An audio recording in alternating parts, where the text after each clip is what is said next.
Buenas tardes, muchas gracias por acompañarnos.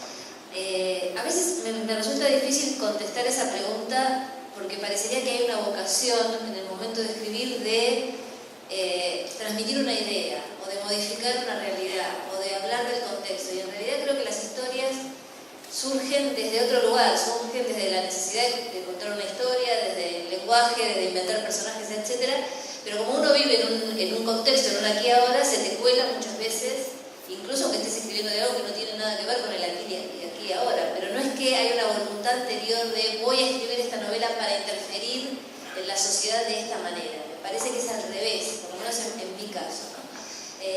Con respecto a lo que vos decís, esos cuentos yo los escribí a lo largo de 15 años. No es que en esos 15 años estaba pensando interferir con alguno de esos temas. Por ejemplo, hay un cuento dentro de la antología que tiene que ver con el aborto. Y ese cuento yo lo escribí hace 8 años atrás. No es un cuento que lo escribí ahora. Entonces, no fue un cuento pensado para intervenir en un debate que la sociedad está dando en este momento. Era algo que yo también he hablado del aborto en Tuya, que es mi primera novela, en Elena Sabe, que es una novela posterior, del cuestionamiento del rol de la maternidad en Una suerte pequeña, y en este cuento que escribí hace 8 años, pero no con la voluntad del debate. Creo que después, cuando aparecen determinados debates, a veces es mejor recurrir a textos literarios porque a ciertas personas, o a muchos de nosotros, a mí me pasa, entras mejor a un tema a veces por ese lado. Por eso cuando yo tuve que hablar en el Congreso, traje el libro de Irving, El Club de la Sidra, o Los Príncipes de Maine, ¿no? Que es un orfelinato donde un médico es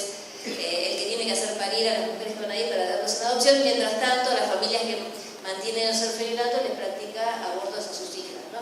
Entonces, eso Irving cuando lo escribió no estaba pensando intervenir seguramente en ese momento, pero cuando yo después, muchos años después, quise hablar con alguien y decirle, mirá, para entender esto me gustaría que leas esta historia, era mucho más fácil para mí remitirlo a un texto escrito desde el punto de vista literario, donde uno puede ponerse en el lugar del otro y pensar, bueno, esto que está diciendo, yo no pienso lo mismo, pero puedo comprenderlo, puedo caminar con estos zapatos, que hablar desde lo frío, que es una idea, un concepto, lo que yo creo, lo que cree el otro, ¿no?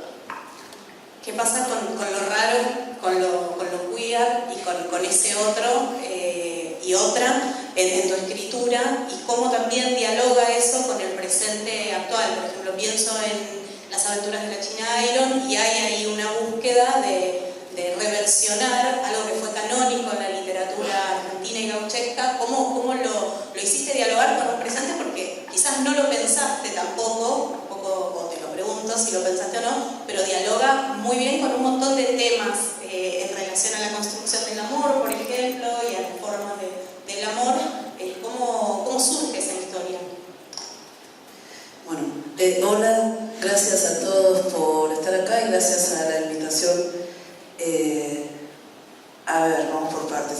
Quisiera retomar algo de lo que decía Claudia, de que en el momento de escribir, tal vez muchos de ustedes escriban y lo sepan ya, perdón por la obviedad, pero en el momento de escribir no necesariamente estás perfectamente consciente de lo que estás haciendo, ¿no? El momento es como que te atraviesa. La lengua es portadora de algo que es de todos. Y cuando la lengua te atraviesa, cuando estás escribiendo muy concentrado, que es que estás un poco poseída, es un poquito, no digo yo que sea un estado de psicosis, pero bordea la psicosis. Y está buenísimo, porque bueno, eso por un ratito. Está muy bueno, es algo que te atraviesa y no sos del todo consciente de lo que estás escribiendo. Y después te encontrás con que tu texto dice tal cosa, tal otra. ¿Y por qué? Porque está en el imaginario de todos, porque lo estamos pensando todas, porque estamos en eso, y eso después aparece aunque ni siquiera te lo habías propuesto. Entonces, a veces tenés la intención de intervenir y a veces no, y te sale, y después el poder de intervención ya es otra discusión, pero la recepción siempre es más difícil de medir, ¿no? Eso quería retomar. Después la cuestión del otro, de la otra. A mí esa cuestión siempre me interesa, ¿no? Porque si la otra, el otro, somos las mujeres, los homosexuales, los pobres, los morochos, ¿a quién le estamos otorgando la condición de uno, de universal? Al varón blanco, de clase media alta, heterosexual, y a mí me hace enojar eso, porque yo también soy una, no soy otra, otro sos vos, careta. Entonces tengo ahí como toda una... No me hace enojar en serio, entonces que yo soy otra y vos sos el uno y yo soy lo raro, que es algo que a veces lo tenemos tan internalizado, nos lo enseñan en la facultad. Digo, mira, por ejemplo, cuando se empieza el canon en la facultad de letras, o por lo menos cuando yo fui, qué sé yo, hace un ratito de eso, se piensa en términos de, muchas veces de parricidio, ¿no? Entonces, habría una especie de horda, hay un patriarca, hay una serie de muchachos que primero lo venera y después lo mata para tomar ese lugar como de regente de la horda, que hace, obviamente alude a Freud, obviamente alude al complejo de Edipo, a la constitución del psiquismo masculino. ¿Cómo el campo literario está constituido como el psiquismo masculino? Entonces, ¿nosotras qué somos? Objetos de intercambio. ¿Dónde entramos en ese esquema, ¿no? Y lo tenemos tan naturalizado que no lo vemos. Pero bueno, el feminismo tiene un poco eso, que de golpe lo viste y cagaste, no podés volver atrás. Ya, es así, ¿viste? Ya te tenés que levantar sola a levantar, tenés que parar sola a levantar los platos y no podés, ¿viste? Te dan a revolvernos en la mierda. Realmente hay algo que cambia fuerte. Y respecto de la China, ¿cómo era la pregunta?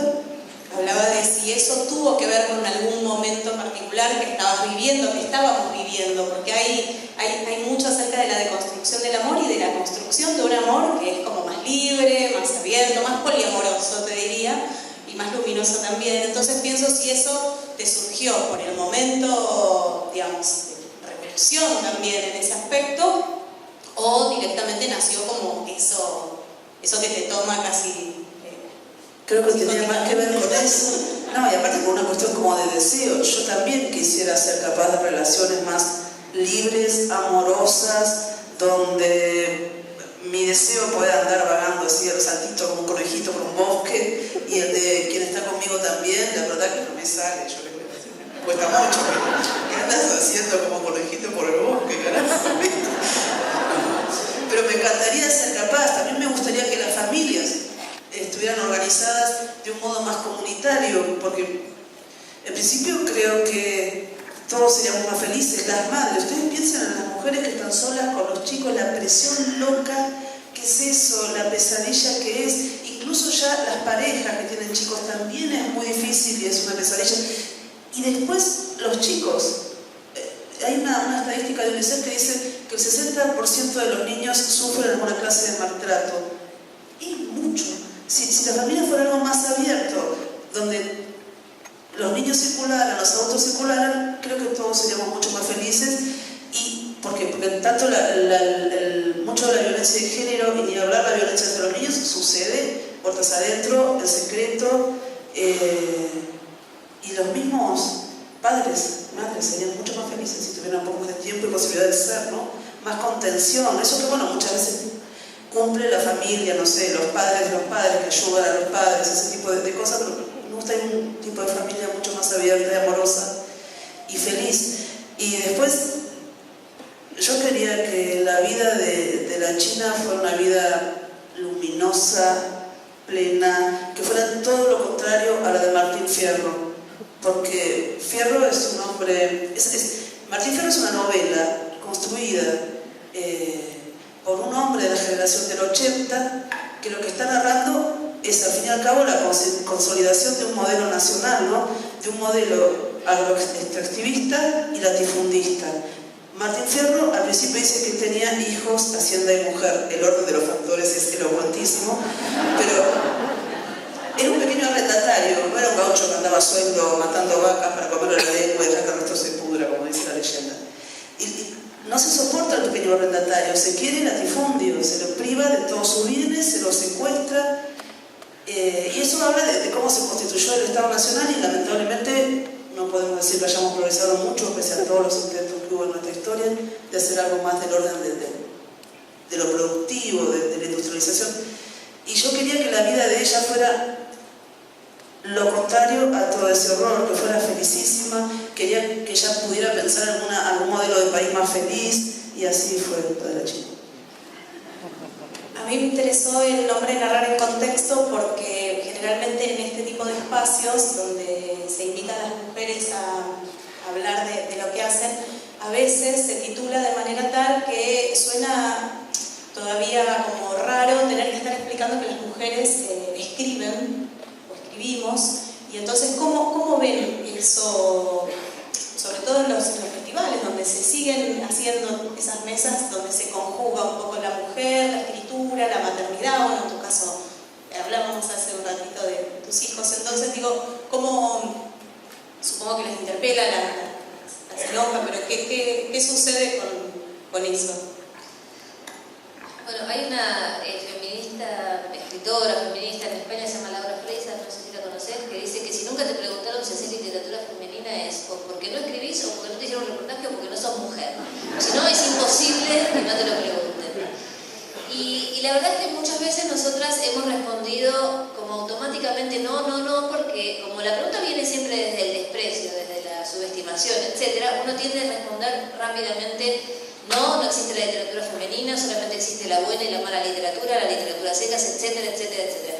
Pero la verdad es que yo creo que hay libros que solamente puede escribir una escritora con mirada de mujer. Las aventuras de la China Iron, yo no sé si la hubiera podido escribir un hombre, tengo mis dudas, a lo mejor sí, pero creo que hay una mirada que a lo mejor, digamos, no es igual a todas las mujeres, no es igual a todos los hombres, pero hay ciertas cuestiones que podemos encarar de manera distinta. Dicho eso, eso no quiere decir que esa literatura es solo para un receptor lector del mismo género que el de uno. Lo que pasa es que las mujeres nos han enseñado durante años y años a armar el universal a partir del hombre. Si a nosotros nos dan Carta al padre de Kafka o La invención de la soledad de Paul Auster, no decimos, ay, no, yo esto no lo voy a leer porque es una historia de padre e hijo, a mí no me va a interesar. Por supuesto que nos metemos en esa piel, podemos ser ese hijo, podemos ser ese padre, entendemos el vínculo, etc. En cambio, cuando un hombre durante muchos años se le ha querido dar una novela que sea una relación de madre e hija, seguramente es rechazada. A mí una vez un señor me dijo, yo no leí Las viudas de los jueves hasta que mi mujer me dijo que lo leyera, porque con ese título que le pusiste, ¿cómo lo va a leer un hombre? Porque la novela se llama Las viudas de los jueves. Entonces, con ese prejuicio es muy difícil que algunos hombres puedan entrar en el mundo de las mujeres y se pierden un montón de la literatura universal extraordinaria. No solamente los lectores, también ha habido este prejuicio a lo largo del canon, de la industria editorial, de la crítica, etcétera, etcétera, etcétera. Por eso también es que, bueno, las dos tenemos algo que ver con literatura, ¿no? de distinta manera, pero es un proyecto de escritoras mujeres tratando de visibilizar, ¿no? De decir, bueno, acá también hay mujeres que escriben de este tema, no son solamente los hombres. Entonces, cada vez que aparece una mesa en una feria del libro, por ejemplo, que se va a hablar de la novela en general, y son todos hombres, es decir, pero no había una mujer para poner ahí, o el cuento y no hay ni una mujer, pero después hay una mesa que es existe la literatura femenina y ahí sí son 5 mujeres. Entonces, también es una forma de decir, bueno, te doy un espacio, pero desde un lugar menor. A mí siempre me resultó difícil esto de cómo se visibiliza y cómo se obliga a que haya un espacio para la mujer, y siempre traté como de ponerme en una situación de, bueno, si un hombre tiene que elegir los 5 mejores libros que leyó en el año, a lo mejor dice 5 varones porque le gustaron los 5 varones. Esa premisa es válida, o sea, yo misma puedo haber leído mucho durante el año y elegir 5 textos de varones. El problema es cuando uno empieza a analizar un poquitito más allá, ¿no? A mí me pasó ir al Festival de Gijón un año en que había un escándalo porque de los 5 premios que se dan en el Festival de Gijón, que tienen creo que 5 finalistas cada uno, no había una sola mujer finalista, eran todos hombres. Entonces, bajo del avión, un escándalo, que estaban todas las mujeres escritoras que estaban en el festival enojadísimas, etcétera, etcétera, y yo a priori dije, bueno, a lo mejor verdaderamente a los que tenían que votar les pareció que mejores eran los textos de los varones. Es posible. Entonces dije, empecé a averiguar cómo se votaba, cómo se hacía este premio. Entonces me empezaron a explicar que los que suelen ir todos los años, que en el 99,9% son varones, mandan un mail diciendo qué libros leyeron en el año, que fueron los que más les gustaron, y no leyeron mujeres. Entonces, como no leyeron mujeres, porque tienen el prejuicio de no leer mujeres, jamás una mujer puede ser finalista. Entonces, en ese sentido, cuando se habla de los cupos y demás, no es una cosa caprichosa de, bueno, tiene que haber mujeres. Hay que modificar una cierta cultura donde no se le da esta visibilización a la mujer para que estos hombres que van a votar también lean mujeres, y luego si quieren elegir al varón, elijan al varón, pero por lo menos tienen que tener como la exigencia de, bueno, vos querés ser jurado de este premio, tenés que leer por lo menos la mitad de hombres y la mitad de mujeres, porque si no jamás va a haber un lugar en ese festival para las mujeres, ¿no? Me parece que todo esto va cambiando poco a poco y cada vez tenemos como tan presente, es lo que dice Gaby con respecto a lavar los platos, que decís, bueno, ¿por qué me tengo que levantar yo de nuevo a llevar los platos? Es como que cada vez lo vemos más y el objetivo es ese, que se vea y que nos moleste a nosotras, pero que también le molesta a muchos hombres que empiezan a darse cuenta. Esto no es que todos los hombres están en contra de nosotros para nada, hay muchos que cuando se dan cuenta se quieren morir y no se dieron cuenta porque son años y años de trabajar con la cabeza de otra manera, ¿no? Con otro mecanismo de pensamiento. Completamente de acuerdo, sí. No, pero pasa mucho eso. Tenemos colegas a los que queremos mucho y los ves, una vez hubo una actividad en la Eterna Cadencia, que era que iba la escritora a ser de librero, entonces recomendaba libros. Y fueron 4 pibes. Y en un momento uno de ellos se dio cuenta que ninguno estaba recomendando libros de escritoras. Y era muy llamativo, y el que se dio cuenta, que es un amigo, bueno, se puso las pilas y empezó a hacer otra cosa. Nosotros 3 no. Es como muy interesante. Le funciona la cabeza así, digo, alguien que piensa en campo literario, en términos edípicos. Y bueno, tiene la cabeza armadita en ese sentido, ¿no? El colega, el par es el varón, y a las chicas nos pueden querer, pero no como pares, qué sé yo, como otra cosa. Y después respecto a esas mesas donde nos ponen, ¿no? Literatura de mujeres, siempre hay algo que te pone en lugar subalterno, como algo menor, como decís vos. Tratan de ponerte en lugar de subalternidad, de minoridad, de especificidad, una vez más, de algo no universal. Una vez más, lo universal son ellos desde su cabeza. Esto no lo hacen para hacernos daño, piensan así, pero bueno, hay que resistir. Y esa resistencia, ese decir no, ese pararse un poco de manos, a veces ocasiona algunas rispideces y a veces muchas rispideces, pero me parece que es necesario y que es importante y que tenemos que hacer. Es como el día que no sé, te exigiste en tu casa, te dejas saber qué, los platos hoy te toca levantarlos a vos y lavarlos vos también, y ahí hay como un momento de tensión, pero bueno, hay que hacerlo porque si no estás siempre sometida. Y nuestra literatura es tan buena o mejor que la de cualquiera, digo, no hay ahí no hay una cuestión genérica que te haga más inteligente o menos, más talentosa o menos. Y sí creo también que hay como posiciones relativas, ¿no? Digamos, hay algo respecto de ese universal. El universal siempre es del que tiene el poder, ¿no? Por eso todos queremos ser altos rubios, porque, bueno, estamos dominados por el hemisferio norte. El universal es del alto rubio, el universal es del varón. El que tiene el poder, ¿qué sería por definición? Un conservador, ¿no? Porque tenés el poder, ¿qué querés? Retenerlo, conservarlo. Es una definición, ¿no? Tener poder y ser revolucionario, y ser disruptivo, y cambiar las cosas. Entonces, me pregunto yo, ¿de dónde va a venir lo disruptivo, lo que cambia, lo novedoso? De las orillas, de los márgenes, de lo que no es el poder. Así que les cuento la nueva literatura y la mejor, la más interesante, vamos a hacer nosotras.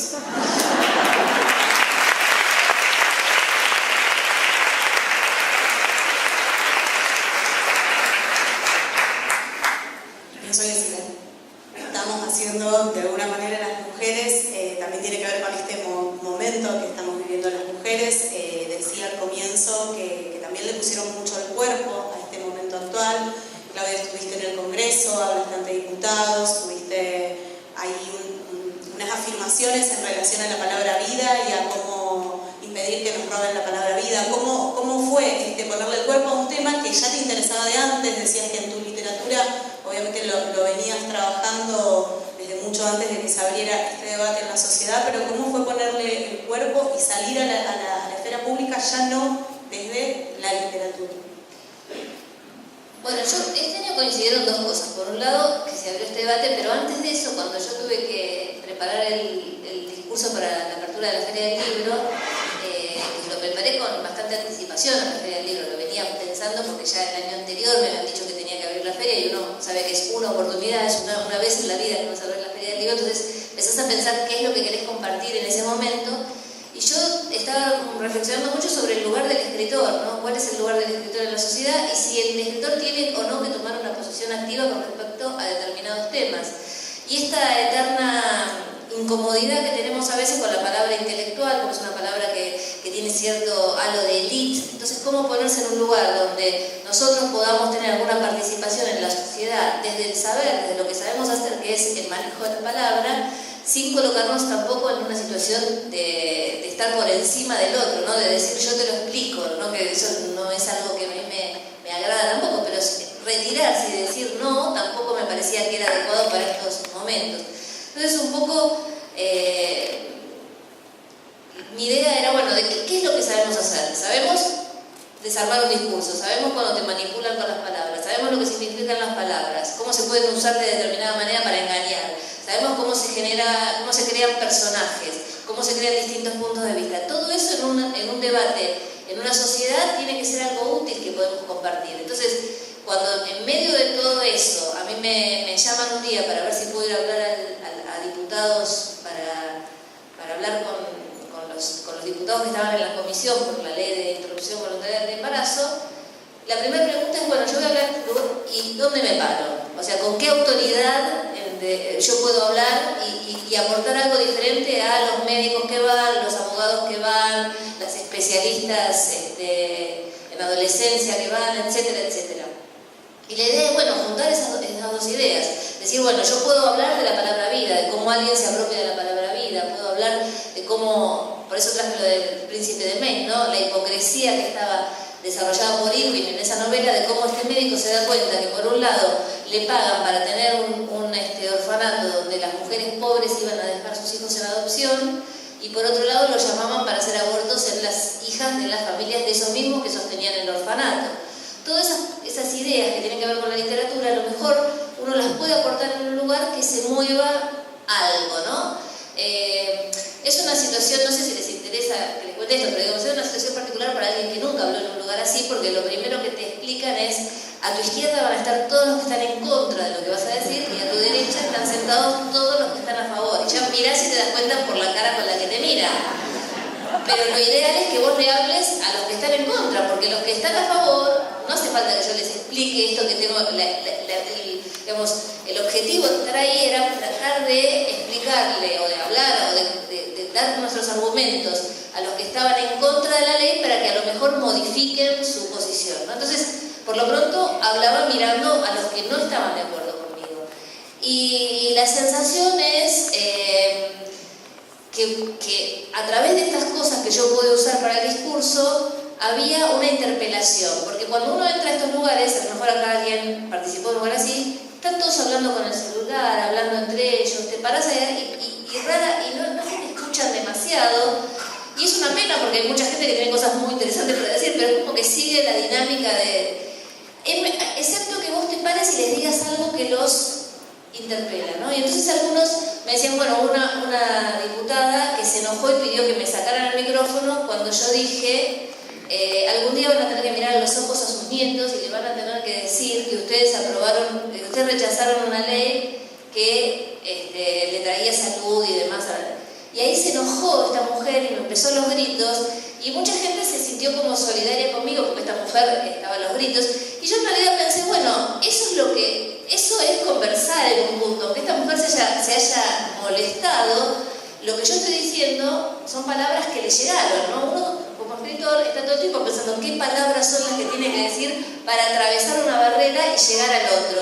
Esas palabras llegaron, no importa que a ella le produjeron enojo y que pidió que me callara, pero me escuchó. Hay otros que directamente no escuchan, o hay otros que hablan y no son escuchados, y que era el problema de esa situación. No sé si me fui por las ramas, pero bueno.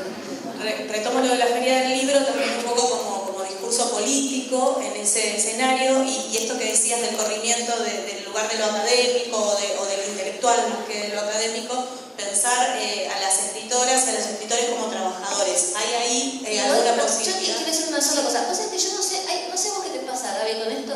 Tengo como una incomodidad cada vez que dicen, ustedes pusieron el cuerpo, porque tampoco pusimos el cuerpo, o sea, el cuerpo se pone como que hay algo más fuerte todavía donde se pone el cuerpo, ¿no? Una mujer que se muere en un aborto con el cuerpo.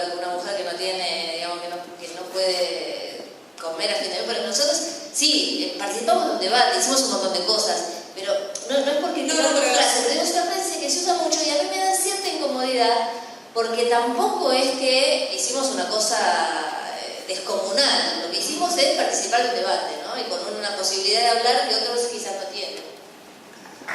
Yo creo que hice algo bastante descomunal este año. Yo decía, como esta opinión, Claudia hizo algo descomunal. Este año eso es poner el cuerpo también, te bancaste ir a ese debate, te bancaste estar ahí en la presentación de la Feria del Libro, que fue alto cachete, te bancaste después todos los ataques que tuviste por las redes, eso es por el cuerpo, te habrá afectado el cuerpo de una manera o de otra. Por supuesto que hay casos mucho más extremos, que se pone mucho más. Bueno, podríamos haberlo hecho, sí.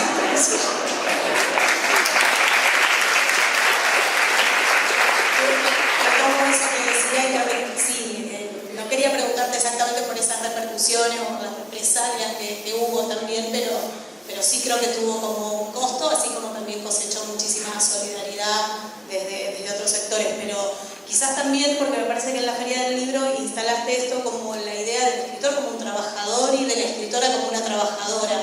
Pareciera que los escritores y las escritoras están como en esa cúpula donde uno los ubica, a veces muy lejos de esta esfera. Y quería preguntarte a vos por esta cuestión de la escritora como trabajadora también, sobre todo en un mercado que es hostil y no sé cómo lo viven, si sienten justamente los efectos del capitalismo, de las grandes situaciones editoriales que bueno, lo devoran todo. No, yo lo paso de bomba, no, sí. A mí el dinero no me preocupa, no lo necesito. No, sí, justamente una de las operaciones geniales de tu discurso, Claudia, cuando fuiste a Feria del Libro, es hiciste como dos operaciones. Primero instalaste al escritor como trabajador y después hablaste de las cuestiones de género de las escritoras, etc. Y hay algo, sí, somos trabajadores.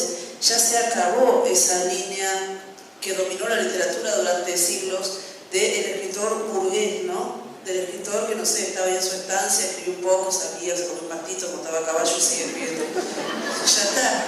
No somos así en general, casi nadie es así ya, no tenemos más burrich en la literatura. Ahora se dedican a hacer otra clase de maldades, la que hiciera uno. Muy mal, muchacho.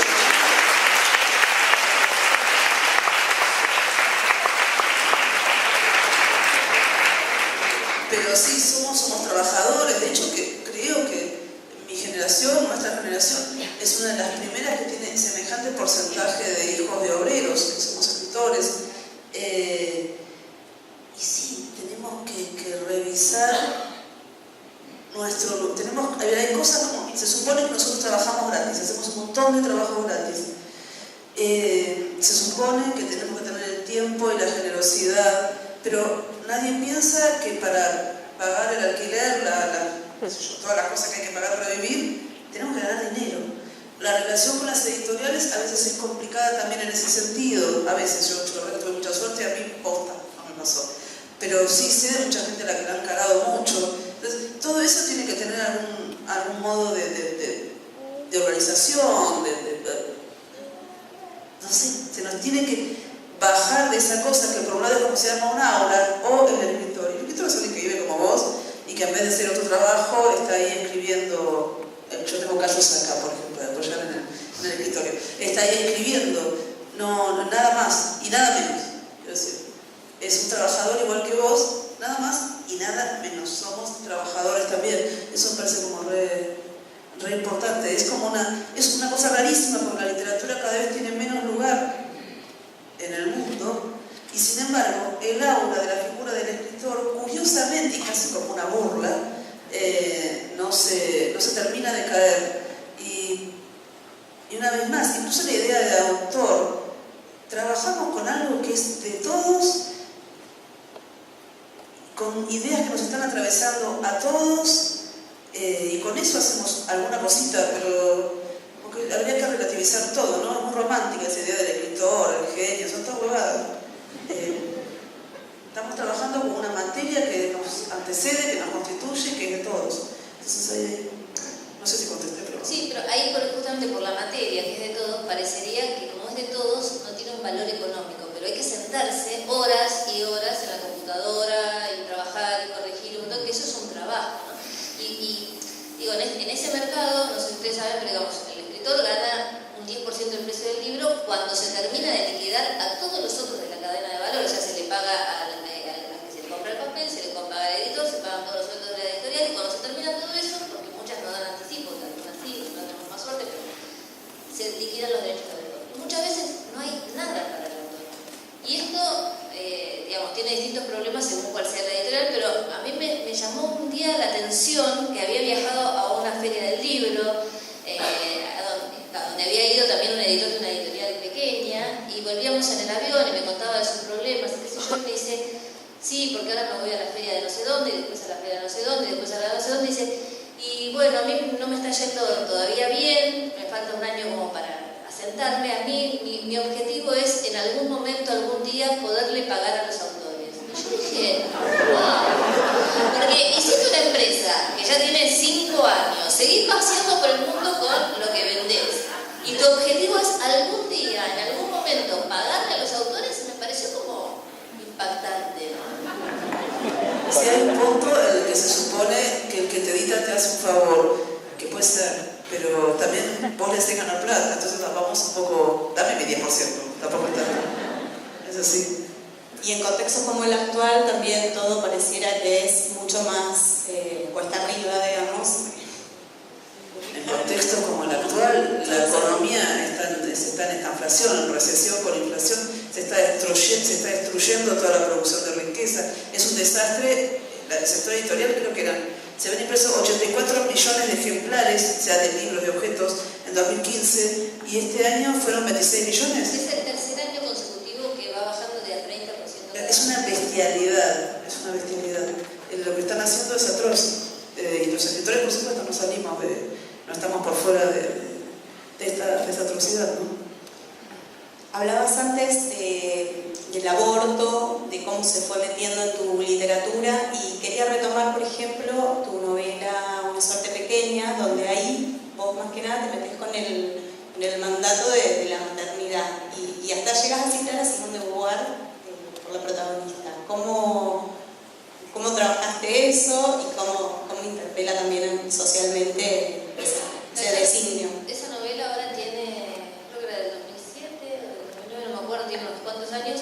Me parece que era un momento en que muchas escritoras estaban trabajando también sobre la no maternidad, ¿no? Me parece que pendiente de Mariana Dimopoulos o Dina Meruane contra los hijos, algunos de los textos de Ariana Harvitz, algunos de los de Samantha Schweblin, daban cuenta de un estado de situación en el cual las mujeres se empezaban a preguntar sobre por qué la maternidad o por qué la maternidad del modo en que me dijeron que tiene que ser la maternidad. Entonces yo quería tener una protagonista que, además de que estaba atravesada por el dolor, entonces trabajé mucho sobre el dolor y sobre cómo se habla del dolor literariamente, ¿no? Por ejemplo, Carrer en Vidas Ajenas o Simone de Beauvoir en El dolor.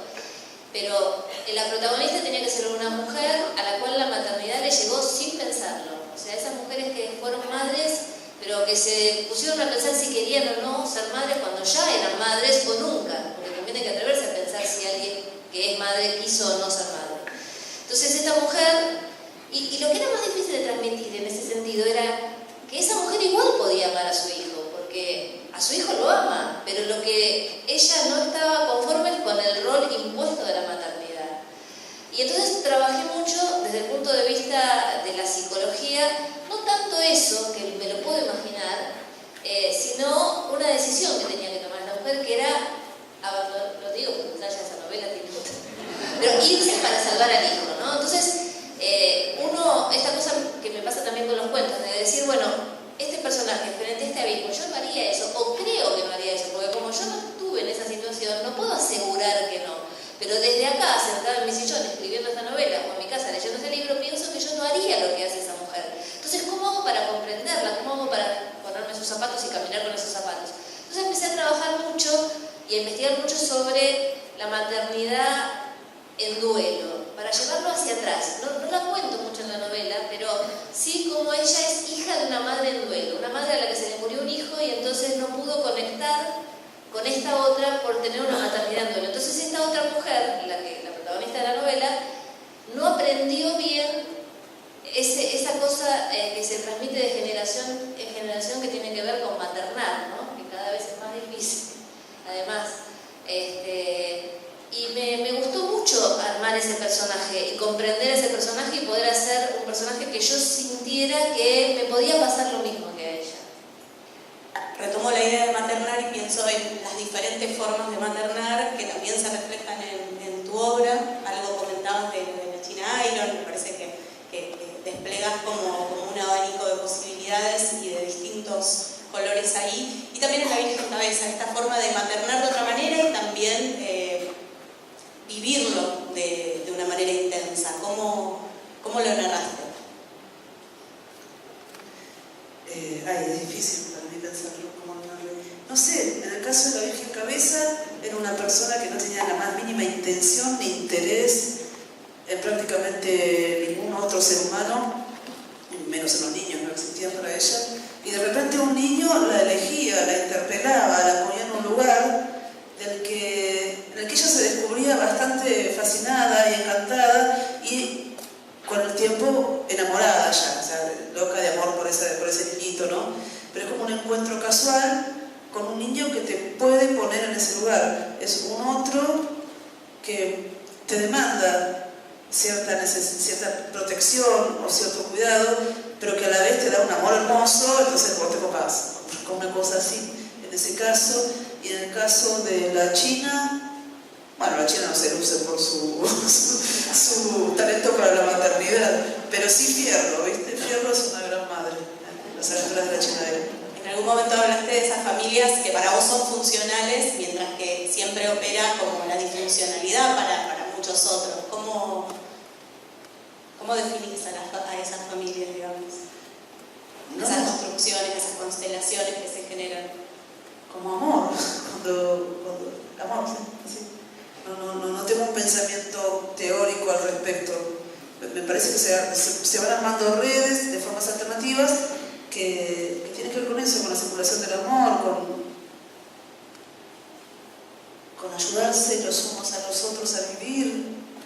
No sé, eso sería una familia, ¿no? Se supone. A veces. Se supone que sería eso. Sí, yo sé que a veces. Pero eso estamos ahí tratando y supongo que por eso nunca pude armar una más. Por todos. Sí, siempre pienso en esto de los márgenes, que vos decís que de ahí es de donde surgen estas historias, de lo que no está en el centro. También pienso cómo puede dialogar con algunas historias que surgen desde el centro, pero también con otros niveles. Pienso en La Viuda de los Jueves y en esto de anclarla no en una villa, sino en un country. ¿Cómo sienten que esto puede dialogar entre las obras de cada uno? Con una pared por medio, ¿no? Una parecita y acá estamos todos.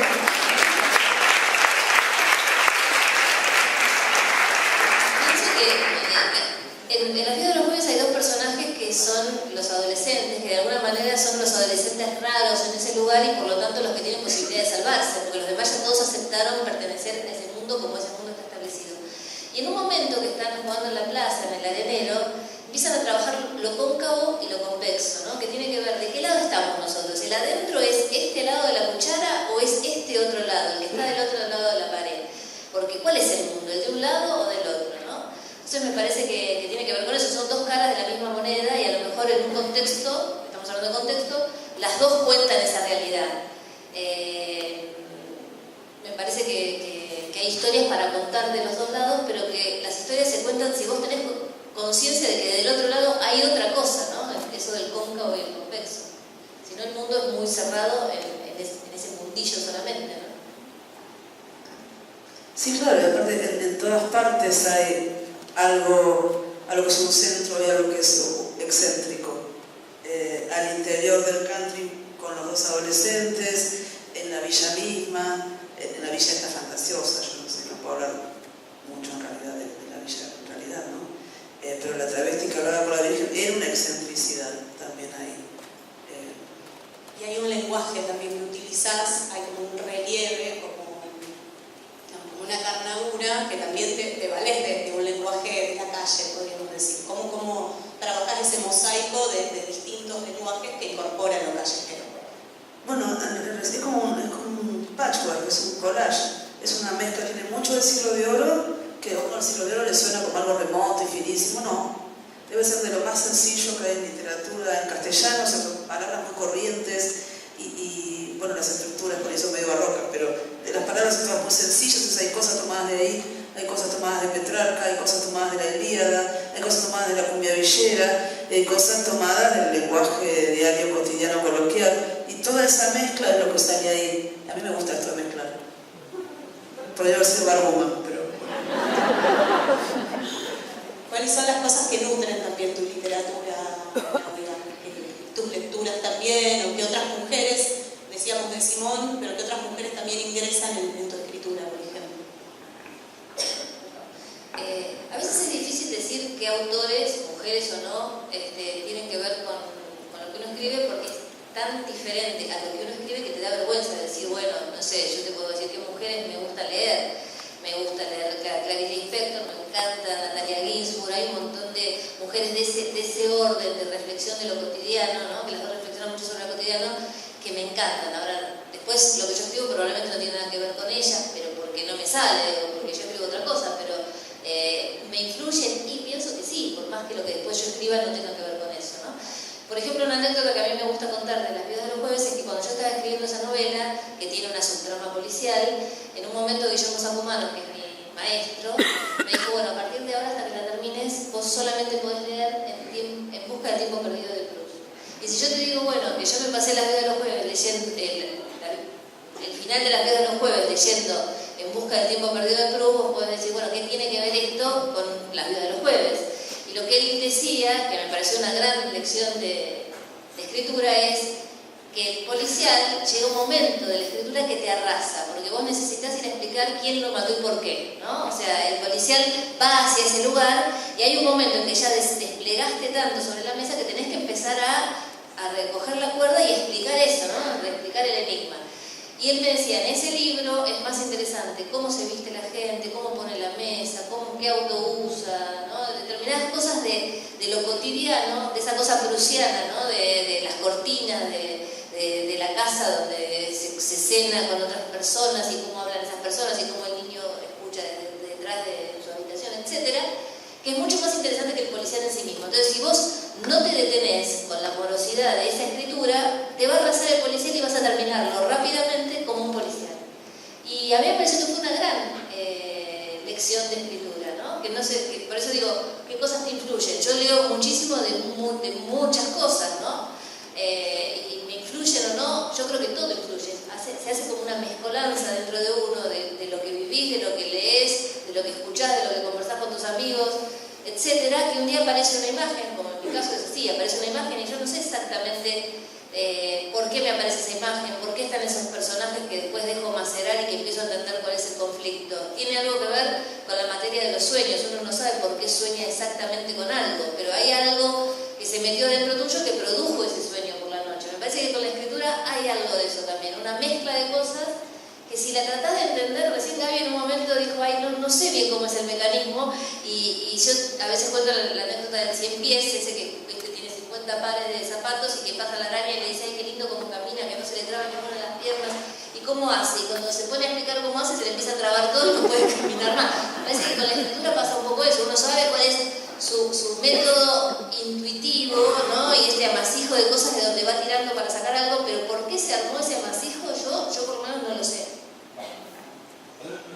¿Quiénes son tus lecturas? ¿Por dónde pasan? ¿A quiénes estás leyendo? ¿Cómo también se cruzan en ese armado, en ese macerar, en ese masijo? A ver, aquí en el interior tengo un libro de Marcelo Cohen en la mochila, pero tengo otro de Guimarães Rosa. ¿Le llama Guimarães Rosa? Bueno, si no, dejen todo lo que tengan, tírenlo así, de la mesa de luz, así, y pónganse a leer Gran Sertón Pereda, es una cosa increíble, maravillosa, pero, no sé, también, a mí me marca mucho esas lecturas como de otro tiempo, ¿no? Porque son como de otro mundo, no sé, los clásicos griegos, la literatura medieval, el romancero español, libros de anónimos. Hay algo como de ese pulso de lo popular, que ahora todo esto suena sofisticadísimo. Esa es toda literatura popular, que se cantaba en las plazas, que a mí me interpela mucho y me hace como tener imágenes muy impactantes. Después sí leo a mis colegas un montón. Mi trabajo principal es dar talleres literarios, así que leo una cantidad de inéditos y de trabajos en proceso. Estoy viendo lo que están haciendo las pibas y los pibes y me resulta también muy interesante y como que me vuelve a dar cierta vida, como ese pulso de lo joven que bueno, se te va escapando con los años un poco. Y podría nombrarte un montón y que también podría decirte que yo, gran influencia para mí, la biblioteca Robin Hood. ¿Se acuerdan? No sé si esa hermosura. Mis viejos no tenían libros, pero mi abuela sí, tenía una biblioteca que tenía 30 o 40 libritos de la colección Robin Hood, que a mí me parecía biblioteca de Alejandría, es infinito, y esos libros me remarcaron. Esa idea, esa novela del siglo XIX de aventuras, con una idea de justicia muy precisa y muy romántica, ¿no? Que siempre son estos héroes solitarios, más a la manera de los superhéroes. Nunca es un héroe colectivo. Me faltó la novela comunista del siglo XIX. Pero sí hay como ciertos ideales de cómo hay que comportarse, de éticos, que a mí me vienen de Jack London o de Louisa May Alcott. Mujercitas, que ahora justamente se hizo este Exactamente, libro sí, que están ahí. que analiza, digamos, Totalmente, sí. Preguntarle por las mujeres, ambas de sus obras, que tienen que ver con mujeres fuertes, con mujeres libres, esto que vos hablabas de la maternidad y de, bueno, contando un poco la historia, abandonando a este hijo. ¿Qué pasa con esas mujeres fuertes y libres? ¿Y qué tienen que ver con ustedes también? O en esto que vos decías, yo no sé si ante una situación de esas características actuaba o no, sí, pero bueno, ¿qué se mueve en esos personajes o en esas construcciones de relatos femeninos? Bueno, a mí me pasa que cuando me pongo a escribir me sale más fácilmente el personaje femenino y cuando quiero escribir un personaje masculino tengo que esforzarme un poquito más y a veces me pasó con Las grietas de Jara, que fue una decisión de ponerme en la cabeza de un hombre para escribirlo y que si bien no es en primera persona, es en tercera, es el punto de vista del protagonista, que es un varón. Y siempre tengo como muchas inseguridades, ¿no? Y pensar, pero bueno, pero un hombre, porque este hombre además hace mucho los ratones con una compañera del trabajo, y digo, bueno, los hombres serán los ratones de la misma manera que las mujeres, o no, qué sé yo, esas cosas.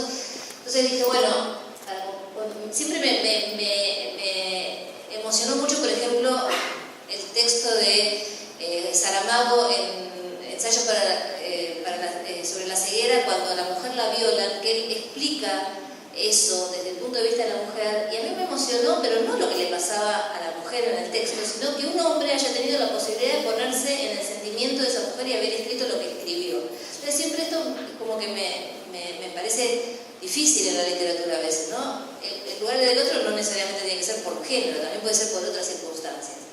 Pero en este caso yo quería escribir desde la cabeza de un hombre porque automáticamente me sale más fácil ponerme en la cabeza de una mujer. Y entonces dije, bueno, le voy a preguntar a un par de hombres cómo es esto de, a ver si es igual la forma que se hace.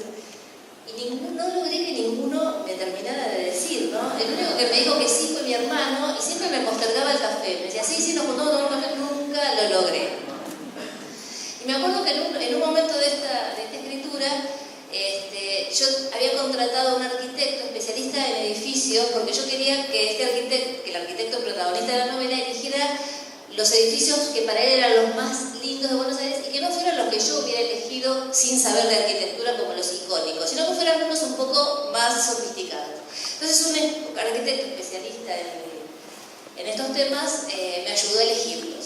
Y nos juntábamos él me dijo, nos juntémonos en el Hotel Castelar. Y era un día que se discutía de lo de la 125, entonces estaban todos hombres con bachas y alpargatas y nosotros dos bichos raros ahí en el Hotel Castelar, y los mozos que son así como muy mozos típicos, ¿no? De otra época. Y yo le estaba contando que bueno, que la escena que había escrito era una que el tipo entraba al baño y mientras hacía pis en el mingitorio se miraba al espejo y me dice, bueno, ¿y pusiste la naftalina? Le digo, ¿qué naftalina? Me dice, no, bueno, si el tipo entra a hacer pis en el mingitorio tiene que haber naftalina. Y digo, es que yo no sé cómo es la cabeza de un hombre, ni sabía yo que había naftalina en el... ¿Vos sabías? ¿Vos sabías?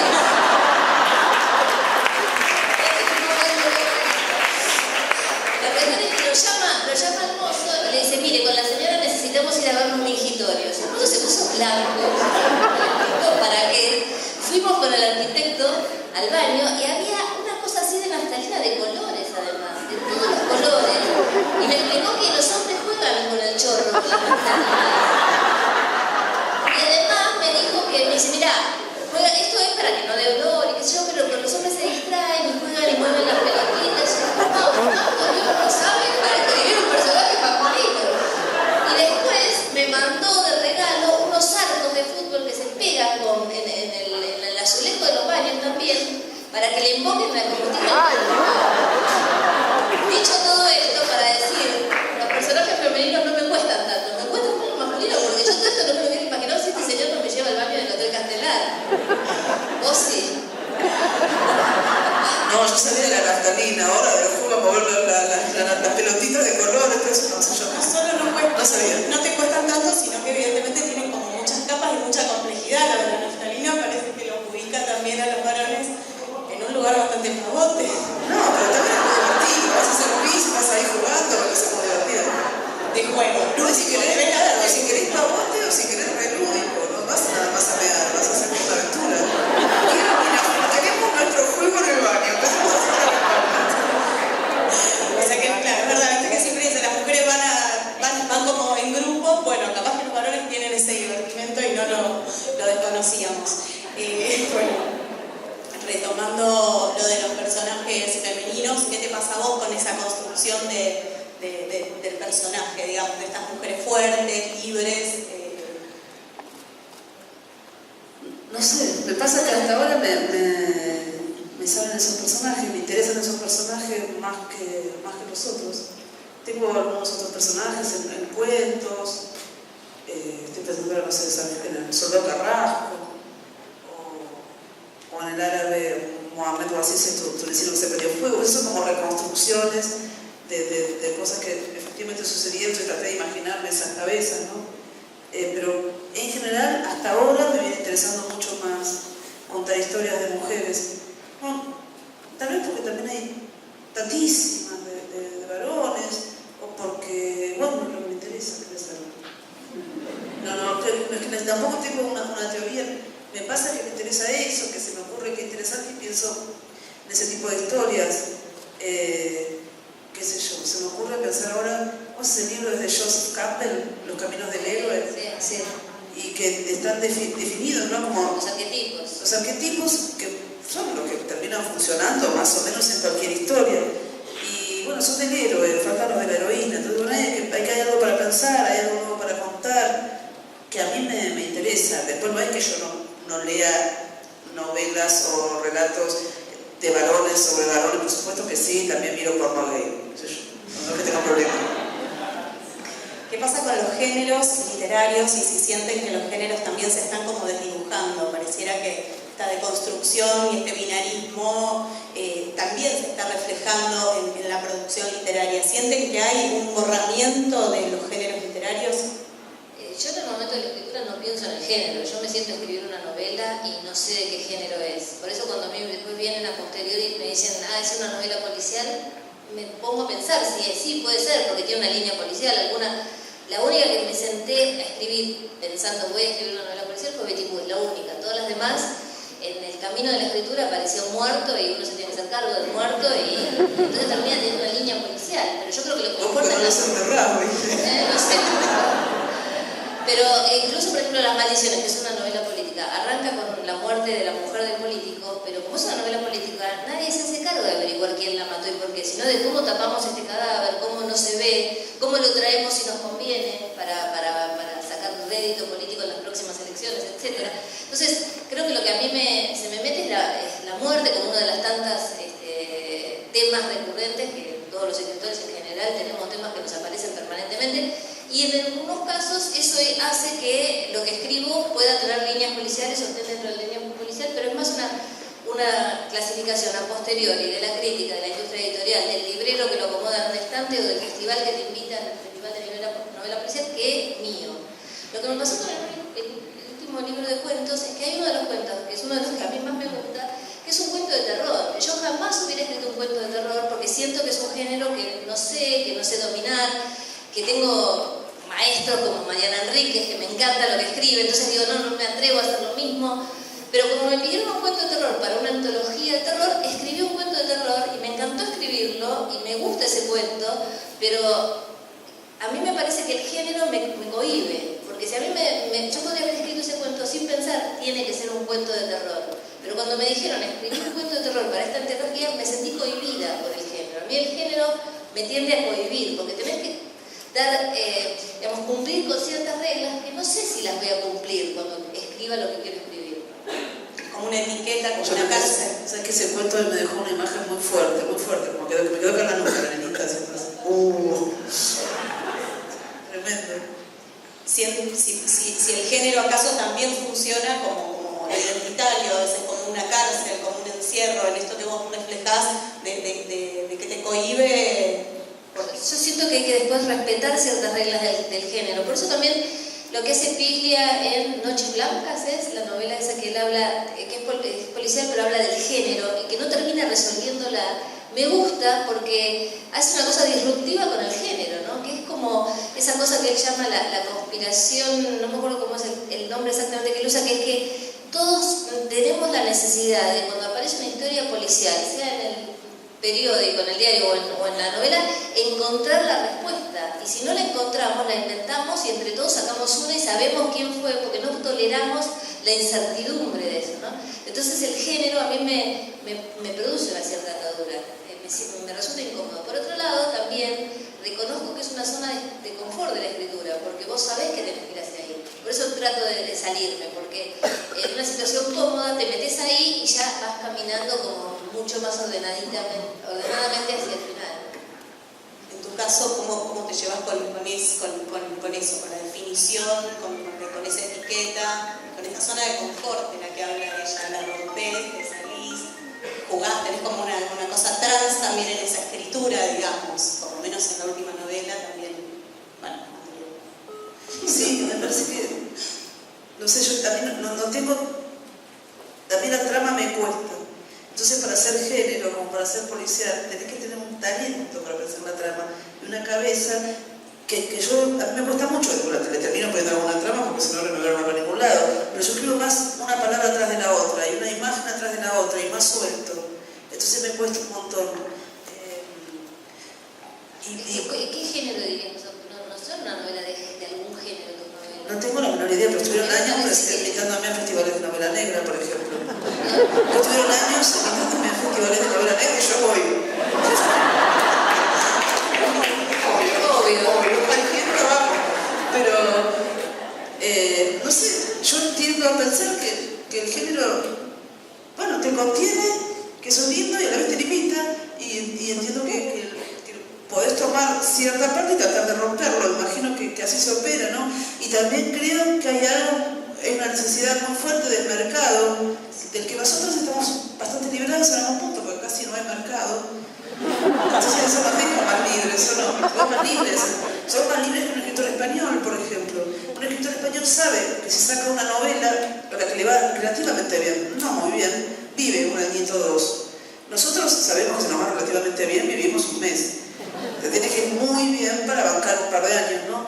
Entonces creo que ahí tenemos una libertad grande y que es una necesidad muy de mercado, ¿no? Lo ves allá, que las librerías están, tienen 10 millones de etiquetas, género, no sé, rosa, verde, azul, policial, lo que sea, hay muchísimas etiquetas y supongo que también es un instrumento de comercialización y de venta y que facilita al librero o al crítico o al reseñador la labor de hablar del texto y no me parece mal, porque tenés que tener una herramienta para hacer alguna clase de distinción entre los millones y millones y millones y millones de libros que salen para poder empezar a hablar de eso. Entonces a mí me decís, vos haces novela tal o cual, yo no estoy de acuerdo, pero si a vos te sirve para empezar a hablar, o si es tu lectura, venga, estás contento, ¿no? Está está bien, digo, es una manera de empezar a entrar por algún lugar, tiene que tener una puerta en todo ese quilombo. Es difícil imaginarse, ¿no? La cantidad de libros que se editan por año en Argentina, aún hoy, en esta mega crisis feroz. Hablando de esas etiquetas y de esto que es necesario rotular en el mercado y en las librerías, hay algo que llama notablemente la atención y también dialogando con este momento actual y con este contexto que es el de la mesa o el de la vidriera de los feminismos. ¿Qué pasa con todas esas publicaciones que se generan? ¿Cómo lo ven? ¿Cómo lo analizan? Y si tiene que ver también con algo que desde el marketing, desde el mercado, se está también deglutiendo en cuanto a la comercialización. Sí, evidentemente hay un auge de los libros que tienen que ver con el feminismo porque todos aprovechan, me parece que ahí ya entra el mercado, que es algo que nosotros no dominamos, en el sentido de que viene un editor y te dice, no a nosotros, pero digamos a alguna persona le dice, mira, hace un libro sobre, no sé, las marchas que hubo por la ley del aborto porque piensa que se va a vender. Eso ya escapa a nuestra necesidad de escritura. Es más, yo creo que nosotros tenemos que cuidarnos de eso, ¿no? A mí me pasó después de lo de la Feria del Libro y haber estado en diputados y en senadores, que me ofrecieron varias veces hacer un libro con los discursos de esas 3 oportunidades, y yo no lo quise hacer porque justamente banaliza el discurso. O sea, me parece que el discurso, primero, que lo puedes encontrar metiéndote en internet, no hace falta que yo te venda un libro de eso, pero además me parece que por lo menos en este momento poner eso en un libro era como aprovechar el momento, y eso se le puede ocurrir al dueño de la editorial, pero a mí yo tengo que tener un límite con eso. Que después, dentro de 10 años, yo en un libro, no sé, dentro de X cantidad de años, yo en un libro de ensayo se me ocurra poner esos discursos, es otra cosa. Pero en este momento, atrás de la situación, salir con eso me parece que le resta a el momento verdadero que fue estar ahí y decir ese discurso, ¿no? Entonces me parece que todo esto que vos ves, yo no estoy en desacuerdo, ni mucho menos, me parece que hay un montón de colegas escribiendo sobre cosas que pasaron, que es importante que quede registro. Si esa colega siente como algo auténtico escribir sobre eso y hacerlo, me parece válido y me parece que lo tiene que hacer ahora, porque a lo mejor dentro de unos años a nadie le interesa. A mí me parece que nosotras que estamos en la literatura, por otro lado, ¿no? Que estamos desde la literatura y que circunstancialmente participamos de esto, más que aprovecharlo tenemos que tener cuidado. Tenemos que tener cuidado de que eso no se nos ponga en contra. Es más, cuando yo tenía que ordenar el libro de cuentos, hay uno de los cuentos que trata la temática del aborto, y yo no quise que ese cuento fuera el primero, como alguno me sugería, porque me parecía que era justamente, de nuevo, aprovechar la situación actual. Y uno puede decir, bueno, pero tenés que poner un cuento para arrancar que tenga que ver, que interpele al otro con algo. Entonces elegí poner un cuento que era de 2 hombres, que se llama Lo de papá, son 2 hombres separados, que están aprendiendo a ser padres porque no tienen más una mujer al lado que le dice cómo tiene que hacer o qué tiene que hacer o qué tiene que decir, ¿no? Y esa cosa que me parece que también es actual, ¿no? De que las mujeres avanzamos mucho, dimos muchos pasos, y muchos hombres, incluso queriéndonos acompañar en esos pasos, se sienten como que no saben bien cómo y dónde pararse y desde dónde mirar este mundo. Entonces uno puede tener un cuento que da cuenta de la situación o que hace una interpelación al aquí y ahora sin que suene como aprovechándose de esa situación, como sería arrancar con un cuento sobre el aborto, aunque yo lo haya escrito 8 años atrás, ¿no? ¿Qué te sucede a vos con eso, digamos? ¿Qué reflexión haces de este rótulo y de esta marketización también que se genera en torno a las producciones del feminismo? No sé, me quedé pensando en lo que decía Claudia, y es como, no sé, escuchándote yo pensaba hacerlo como no lucrar con la militancia, ¿no? O sea, vos militaste una causa y no quisiste hacer billete con eso inmediatamente porque lo hubieras hecho. Los 3 discursos, los libros hubieran salido enseguida. Porque eso es lo que hace, no digo que lo hagan a propósito para eso, pero de alguna manera te desactivan como militante. A la medida que vos empezás a hacer eso, quedás desactivada como militante de una causa, porque se ve como otro interés ahí detrás.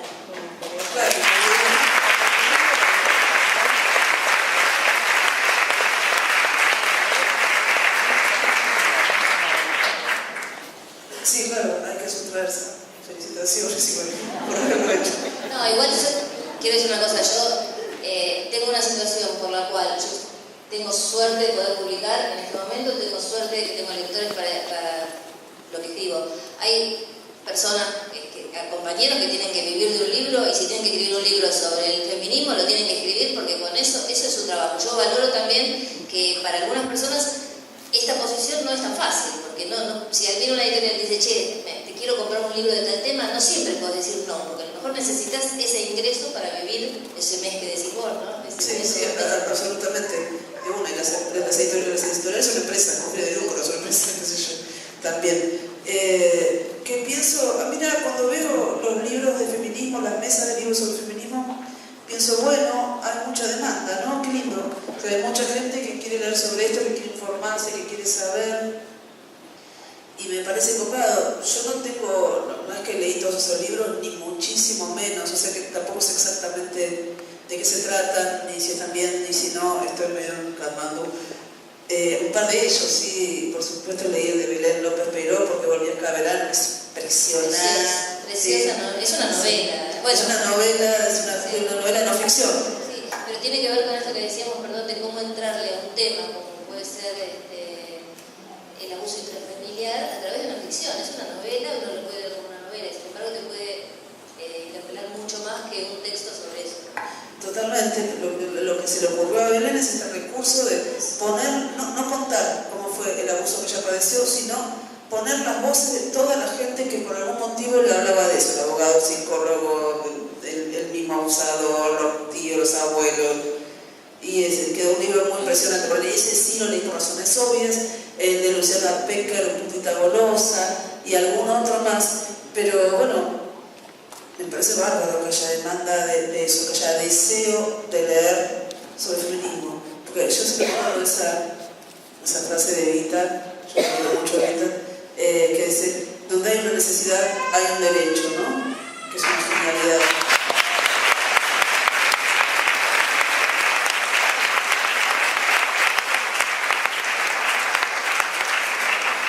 Este aplauso es para Eva Perón, que se merece eso y mucho más. Pero pienso que la contemporaneidad y el capitalismo tardío, donde hay una necesidad, lo que hay es un mercado. Y entonces, bueno, es inevitable. O sea, surge una demanda de algo, surge una necesidad, de lo que se cree inmediatamente es un nicho de mercado y surgen esos productos. Y así está funcionando ahora. Yo quisiera que funcione de otro modo. ¿Qué hacemos, este muchacho? Pero bueno, es lo que hay ahora. Hablamos del mercado editorial y pienso en otros formatos que también están y que nos sacan del libro en papel. Hablábamos del número de impresiones y de cómo bajaron, pero cómo se llevan con estos otros formatos que también utilizan, libros electrónicos, audiolibros, cómo se relacionan con estas nuevas tecnologías que también nos ayudan y nos acercan a la lectura y a la cultura. A mí el libro electrónico a mí no me resulta, he leído muchísimo en la computadora por cuestiones como te pasó a vos de leer manuscritos o cosas que te pasan que tenés que leerlo en la computadora, no queda más remedio y lo leo y no tengo problema, pero si yo puedo elegir, yo leo libros de papel y aunque viaje y pese los libros de papel en la valija, me llevo libros de papel porque me gusta el libro de papel. Sin embargo, el audiolibro sí me gusta mucho más. Y de hecho, en el mercado, en Argentina e internacional, el ebook está frenado y el audiolibro sí. Creo que viene a resolver algunas cosas diferentes, ¿no? Como por ejemplo poder ir en una ruta en un auto y poner un audiolibro y ir escuchando a alguien que te cuenta algo en vez de escuchar música, o acostarte y no ver bien porque ya los anteojos y esto y lo demás, y te pones un audiolibro y te van susurrando un cuento como cuando éramos chicos y nos contaban. A mí me gusta mucho eso. Y en el último libro, en el de cuentos, lo hice con mi voz, porque tenía ganas de que hubiera uno con mi voz. Los otros los hicieron personas especialistas, locutoras, etc. Pero este de los cuentos lo hice con mi voz, me gustó mucho hacerlo y le encontré muchas cosas a los cuentos leyéndolos yo en esas circunstancias, de leer en voz alta todo un libro de tus propios cuentos. Bueno, yo leo PDFs porque tengo que leerlos, pero también preferiría leer en papel porque está más cómodo, más agradable. Y no sé si a ustedes les pasa que la pantalla me pone un estado en el cerebro, como una vibración medio eléctrica, medio de hacer así, y el libro en papel me pone una vibración así, ¿no? Siento una diferencia fuerte en el cuerpo. por ende en la manera de leer, en la manera en que termino abordando el texto. Me resulta mucho más grata esta que la otra, así que prefiero el papel. Y después me quedé pensando, ahora pensaba en el desastre editorial, ¿no? El desastre económico en el que vivimos y por ende el desastre editorial. Y muchas veces pienso en todas las personas que tienen ahora una primera novela y la quieren publicar, ¿cómo se hace en este momento en que le están bajando libros contratados a gente que ya tiene varias? O sea, hay editoriales que te pagaron en adelanto y te dicen quédatelo, pero no te puedo publicar porque no puedo. Entonces, ¿cómo se hace? ¿Qué se puede pensar para que siga circulando la literatura, para que circule lo nuevo, ¿no? Y el otro día estaba ahí en la facultad hablando con los chicos y pensamos, bueno, en hacer cooperativas, en pensar en estas maneras de imprimir on demand, que entonces juntás, haces una fiesta, vendés birra, con la diferencia juntás para imprimir, qué sé yo, 200 ejemplares de un libro. Me parece que tenemos que volver a pensar todo eso, porque si no se nos va a achicar mucho la biodiversidad, se nos va a empobrecer mucho la literatura, y aparte, no sé, ser un escritor con varias novelas escritas y no poder editarlas por la crisis te deprime. Encima de que estás pobre, estás deprimido, por no poder editar, es un desastre. Pero nada, me parece que es algo que tenemos que pensar fuerte, cómo hacer. Como para ir cerrando, quería preguntarle justamente cómo pensar no apocalípticamente, si hay una manera y cómo narrar en este contexto que, bueno, es un tanto apocalíptico, pero de qué valernos, además de los libros y del arte, para poderle encontrar esa luminosidad que muchos de los trabajos de ustedes justamente tienen. Qué sé yo. No. ¿Cómo era? No. ¿Sabés qué pienso yo de eso? Que hay una cosa importante que vamos a hacer en tanto que trabajadores de la cultura en general, que es pensar otros mundos posibles. Nosotros, desde nuestro modesto lugar, desde la imaginación y del uso de la lengua de algún otro modo, tenemos que pensar otros mundos posibles, otras organizaciones. No es esto o la nada, es esto y la nada. Nosotros tenemos que pensar otra cosa, otro mundo, otra forma de organización, otra forma de vincularnos, otra forma de tener planeta dentro de... Todos padres de familia, todos quieren imaginar a sus hijos, ¿no? Incluso los grandes empresarios, los dueños de Monsanto, los dueños de los pures ojeros. ¿Sabes qué? Tu hijo, no sé, lo vas a mandar a Marte, porque por más rico que sea, no va a tener agua. Si no hay abejas, no va a haber planeta. O sea, hay algo acá que tenemos que empezar a pensar otros modos que permitan que nuestros hijos, nietos y bisnietos tengan planeta, otros modos que no armen la sociedad en términos de tremenda explotación, en términos de tanto sufrimiento también para los animales que tienen derecho a vivir en el mundo y a tener una vida. Me parece que nosotros podemos pensar esos otros mundos posibles. Y después eso como escritores y después como ciudadanos, bueno, juntémonos, hagamos cosas, porque como ha pasado con el feminismo, tenemos que hacer más cosas porque está todo bastante complicado. Yo, que ya tengo una edad, que he pasado por varias crisis, me parece que muchas veces las crisis las resistimos gracias a la cultura, por más que nadie después le da valor a esto. Hay un gran problema en cuál es el valor de determinados hechos culturales. Entonces, sobre todo cuando los gobiernos tienen una forma de medir muy de, bueno, cuánto me reporta esto de utilidad, es difícil contraponer del otro lado cuánto me reporta la cultura, los hechos culturales y sobre todo la sociabilización o la comunidad que generan determinados hechos culturales. Por ejemplo, el teatro. Entonces, el teatro es una cosa barata, donde va mucha gente, donde se está en comunidad, donde se pasa un momento de reflexión y también de juego y de gusto, etcétera, que durante las crisis que yo he pasado ha florecido, ¿no? Es el teatro en el living de la casa del autor, en una cooperativa, no sé, yo he ido a ver teatro a un garage de autos, que arreglaban autos porque se llamaba no sé cómo, y las chicas le habían pedido ese garage poder hacer la obra de teatro en ese lugar, se llamaban mecánicas, por ejemplo. Entonces me parece que tenemos como recursos para hacer en momentos de crisis, las editoriales independientes que aparecieron en el 2001, etcétera, etcétera, etcétera.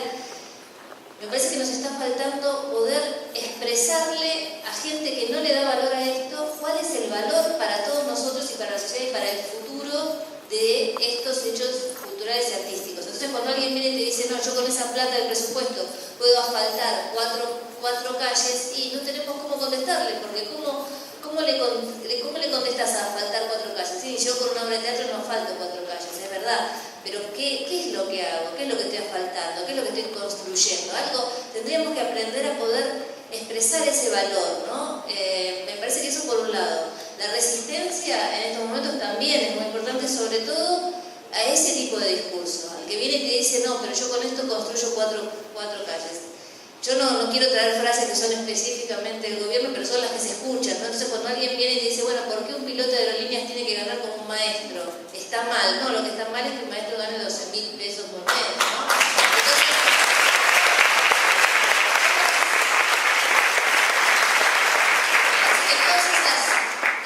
Esos discursos reduccionistas que hacen que no pensemos, tenemos la obligación de estarlos desarmando permanentemente, porque si no, dentro de un poco vamos a estar todos diciendo, sí, qué mal que el piloto gana tanto más que los 12.000 del maestro. O sea, la única forma es resistir a ese mecanismo de pensamiento que nos hace ir siempre al lugar común, al lugar común, al lugar común, al lugar común, hasta que lo aceptamos, ¿no? Entonces me parece que a mí la palabra resistencia al contrario, hasta me divierte, te digo, estar pensando todo el tiempo cómo resistir a esto, ¿no? Cómo resistir con una mirada crítica y con una mirada positiva también, ¿no? Todos queremos que nos vaya bien, no es porque queremos que nos vaya mal, pero mientras tanto tenemos que hacer algo para que no se instalen determinadas cuestiones de las cuales nos va a costar cada vez más salir, ¿no? Parece que algo de eso responde a tu pregunta, y no estoy muy segura, pero sí. Muchísimas gracias a las dos, me parece que vamos a ir cerrando.